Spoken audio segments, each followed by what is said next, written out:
काश दिल्ली वाले अग्निकांड से प्रशासन सबक ले लेता तो लखनऊ में 15 घरों के चिराग न बुझते। लखनऊ की जिस बिल्डिंग में आग लगी वहां सिर्फ इंसानी जिंदगियां ही नहीं गई, वहां कई जानवर भी झुलस कर मर गए। हर बार हादसे के बाद मुआवजे की घुट्टी पिला दी जाती है, लेकिन हर बार ऐसा हादसा हो कैसे जाता है? मुआवजे का मरहम क्या प्रशासन की सुस्ती को छुपा रहा है?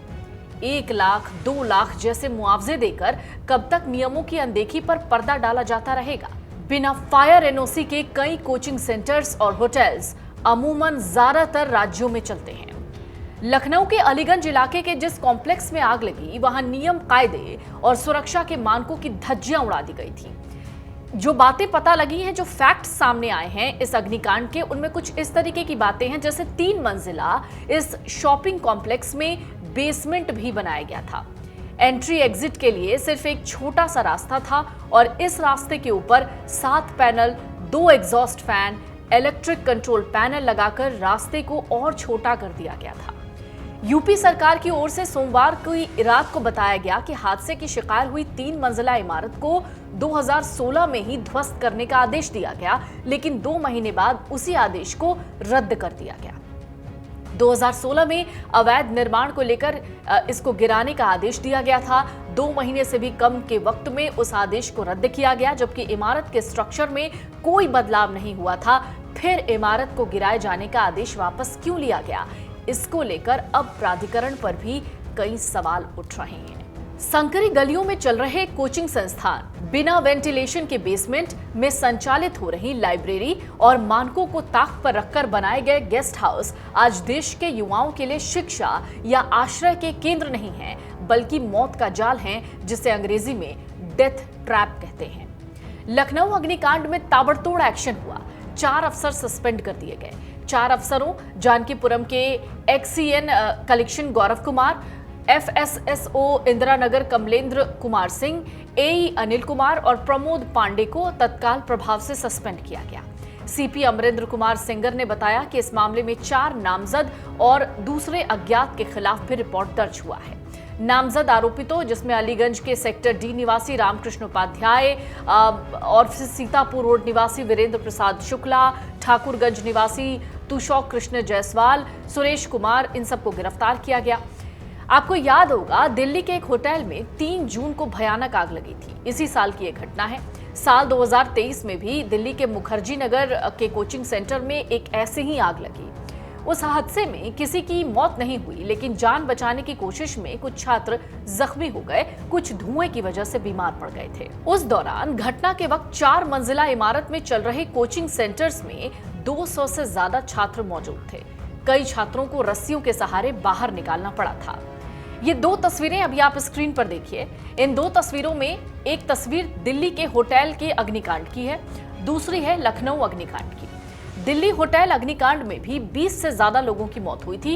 उन्हें भी इसी तरह से ऊपरी मंजिल से कूदकर जान बचानी पड़ी थी। ठीक वैसा ही मंजर लखनऊ में भी दिखा। ये दूसरी तस्वीर, जहां कोचिंग की बिल्डिंग से बच्चे अपने बैग के साथ कूदते हुए नजर आए। कईयों को तो पीठ में चोटें आई, क्योंकि उन्हें अपनी जान बचाने के लिए बिल्डिंग से कूदना पड़ा। दिल्ली में भी एमसीडी अधिकारी कहते हैं कि कोचिंग सेंटर्स में आग लगने का मुख्य कारण है पावर लोड पर कंट्रोल ना होना। आज ज्यादातर कोचिंग सेंटर्स में बड़े पैमाने पर एसी का इस्तेमाल होता है। ऐसे में अगर पावर लोड कम है, बिजली की वायरिंग सही नहीं है या एसी के मेंटेनेंस में लापरवाही है, तो फिर हर वक्त शॉर्ट सर्किट से आग लगने का खतरा बना रहता है। ऊपर से ये जो कोचिंग सेंटर्स हैं, इनमें आग से बचाव के लिए जरूरी इंतजाम नहीं होते, यानी फायर सेफ्टी एनओसी भी नहीं होती इनके पास। हाल ही में दिल्ली के मालवीय नगर, विवेक विहार, पालम जैसे इलाकों में हुए बड़े अग्निकांड में यही देखने को मिला था। पूरा पैटर्न एक जैसा है कि इमारत के बाहरी हिस्से को शीशा लगाकर पूरी तरह से कवर किया जाता है, बालकनी के चारों तरफ ग्रिल लगा दिए जाते हैं, छत का दरवाजा बंद रखा जाता है, इमारत में एंट्री और एग्जिट का एक ही रास्ता होता है। ट्रैफिक जाम की वजह से दमकल की गाड़ियों के देर से पहुंचने के कारण आग लगने के बाद लोग इमारतों के अंदर फंस जाते हैं। उसमें भी सबसे बड़ी बात तो यह है कि संकरी गलियां, उन गलियों में छोटे छोटे कोचिंग सेंटर्स खोल दिए जाते हैं। इतनी संकरी गलियां होती हैं कि उसमें एक बड़ी गाड़ी पहुंच ही नहीं पाती। तो सोचिए, फायर ब्रिगेड की टीम की गाड़ी वहां पर कैसे पहुंचेगी, वो भी समय रहते। उत्तर प्रदेश में रिहायशी और व्यवसायिक इमारतों यानी रेसिडेंशियल एंड कमर्शियल बिल्डिंग्स को आग के खतरों से सुरक्षित रखने के लिए यूपी अग्नि निवारण और अग्नि सुरक्षा गाइडलाइन 2005 बनाई गई थी। इस कानून के प्रावधान इतने सख्त थे कि अगर इनका केवल 50% भी जमीनी स्तर पर पालन हो जाता तो ऐसे हादसों को पूरी तरीके से रोका जा सकता है।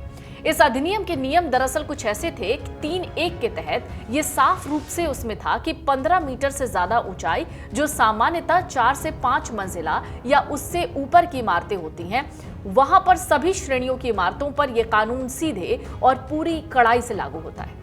इसमें यह भी कहा गया कि ऐसी सभी इमारतों के जो ऑपरेटर्स हैं यानी जो इनके मालिक हैं, जो संचालक हैं, जो ओनर हैं, उनके लिए मुख्य अग्निशमन अधिकारी यानी CFO से फायर क्लियरेंस और अंतिम फायर NOC प्राप्त करना कानूनी रूप से जरूरी है। ये ऐसे नियम सिर्फ यूपी में ही नहीं बल्कि भारत के हर राज्य में है।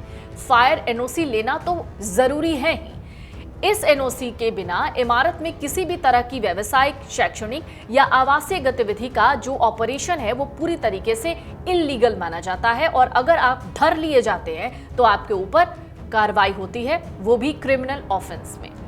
अधिकांश कोचिंग सेंटर्स और गेस्ट हाउस ऐसी ही इमारतों में चल रहे हैं जिनमें आने जाने का केवल एक ही रास्ता होता है यानी एंट्री और एग्जिट पॉइंट सेम होता है, वो भी बिल्कुल संकरा यानी छोटा।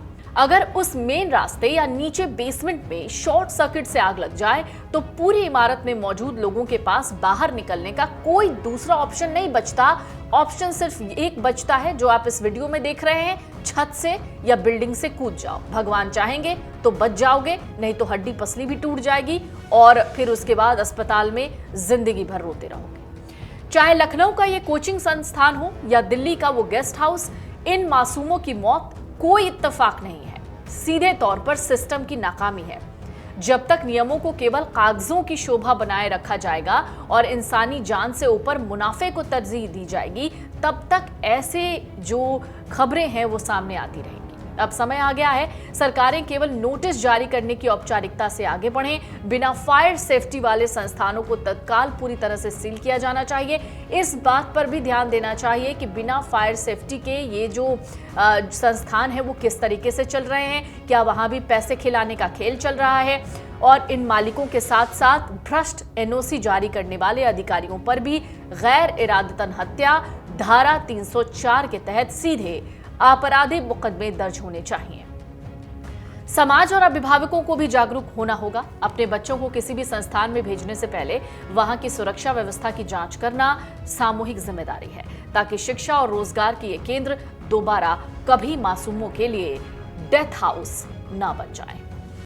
अगर आप ये वीडियो YouTube पर देख रहे हैं तो हमारे चैनल को सब्सक्राइब कर बेल आइकन दबाएं और Facebook पर देख रहे हैं तो हमारे पेज को लाइक करें।